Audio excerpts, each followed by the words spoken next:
So, ayun, resume recording tayo, bossing, no? Bale, may nakalimutan lang akong banggitin sa mga ibang concern kung meron daw po ito na pre-IPTV or kung meron silang IPTV ni Sir Christian, pwede daw po ba? Yes, pwede po. Capable po yung IPTV ni Sir Christian dito. And sabihin nyo lang po sa kanya na gamit nyo po is yung team ko. And alam nyo na po yung gagawin doon. Or kung gusto nyo po is meron na pong files na makikita sa link ko, yung file ni Sir Christian na Wi-Fi 5 TV, and pwede din po yung IPTV ni Sir Jason Jonas Oliveros na dating pinost nila na pre Wi-Fi 5 IPTV, which is ninyo lang po yung i-rename as Wi-Fi 5 TV. So para mas malinaw po, ganito po yon. So punta tayo po sa files, upload lang natin. Kasama na ho yun sa na-download nyo. Makikita naman po yon. So, pakita ko lang po. So, eto po, bossing. Yung Sir Christian TV, kung naka-ano man kayo kay Sir Christian, naka-subscribe kayo, then upload nyo lang po ito. Or kung gusto nyo ng libre, na galing kay Sir Jason Jonas Oliveros, tap nyo lang to, ito nga i-upload nyo. So, since ito na muna yung gamitin natin, yung free but maintenance needed, yung kay Sir Christian is meron tong bayad sa kanya, which is premium IPTV. No need to maintenance, siya na bahala mag-maintain sa mga channel nyo. So dito sa free ni Sir Jason and Jonas Oliveros na free, kasi some channel not working na, so kayo nang bahala mag-maintain nun. Hanap na kayo ng working link or channel. So upload ko lang to. As you can see, Wi-Fi 5 TV siya. Yan.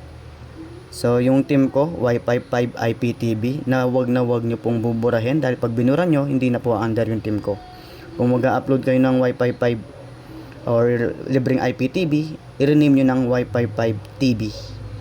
So, since naka-upload na yan, sa may footer code, enable nyo lang po siya sa footer code. Hanapin nyo po siya dito.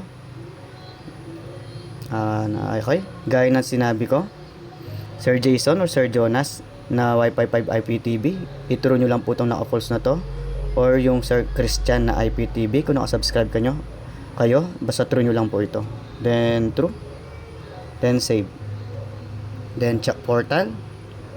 Since wala akong internet, wala akong time, hindi lilitaw yan, so required magka-internet muna yung client or yung phone ko para lumitaw. Para lumitaw yung IPTV, kailangan ko muna ng internet. So, mag-insert coin lang po muna ako. Maaari na kayong maghulog ng barya. Ang machine na ito ay tumatanggap ng luma at bagong barya. Iwasan ang mabilis na paghulog ng barya para maiwasan ang anumang anomalya. Thank you. The beat, it is on fire. Ang hirap na ipin sa gitna nila. Henry, you're So, since meron na akong time, ayun, lumitaw na yung IPTV. Yan. a track and field part. So, pag nag-post time ako, mawawala yung IPTV. So, meaning, without time, pag si client walang time or naka-post, mawawala po yung IPTV. So, meron daw bang ibang pring IPTV yung portal ko? Yes, meron po. Itong enable IPTV modal, i-true nyo lang po yan. Yan. Credit po ito kay Sir klsis.cciptv.html. Hindi po sa akin website to. So, source lang po yan, free.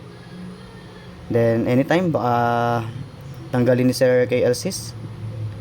Pwede nyo palitan tong link na to kung may alam kayong ibang free IPTV link. Or itong kay Sir Marcus OZS TV, na which is free din. Direct link naman po ito. So, para malaman, ma-identify ano ba yung modal or direct link, save ko lang ito.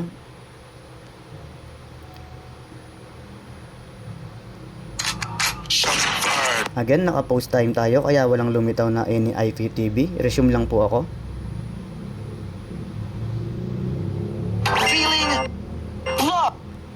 So, ito yung Watch TV. Ito yung sa modal, which is kay Sir klsis. Free yan. Depende lang, baka tanggalin na ni Sir klsis kung alam nyo na pag kumalat. So, sana hindi naman po. Salamat po, Sir klsis. Then ito naman yung kay Sir Marcus. Kay Sir Marcus ng OZS, Open TV. Direct link po siya. Yan. Napakabait na tao po nito, Sir Marcus. Baka naman. So, ayun bossing. Ganun lang po kasimple ang aking team. Pwede nyong i-customize sa HTML footer. Kayo na kung bahala magtimpla dito kung anong gusto nyo settings, anong gusto nyo i-disable, i-enable. Yan. Basahin nyo lang po yung footer code ko. Then, true or false lang naman din po yan. So, ayun bossing. Maraming salamat po and have a good day. Thank you po.